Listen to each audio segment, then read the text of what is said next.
Samantala, usaping pang-seguridad ng Pilipinas ang nakatakdang maging sentro ng agenda ni Defense Secretary Gilberto Chodoro Jr. sa kanyang pagdalo sa Defense Forum sa Seoul, South Korea. Alamin ang iba pang detalye ng balita sa report ni Alvin Pelobelio.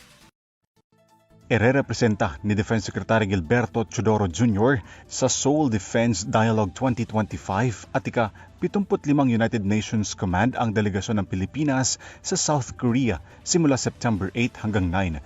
Makakasama ni Chodoro ang kanyang mga counterparts mula sa Japan, South Africa, Mongolia at Croatia.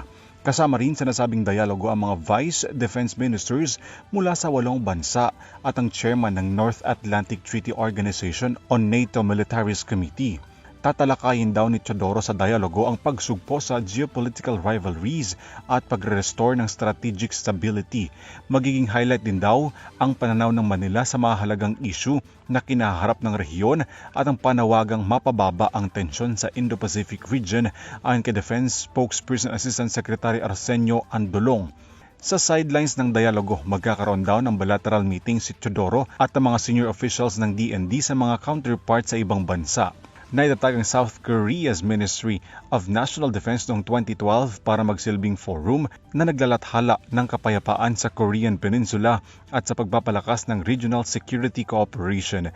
Mahigit 1,000 participants mula sa 68 bansa at international organizations ang inaasahang dadalo ayon sa Defense Minister ng Seoul.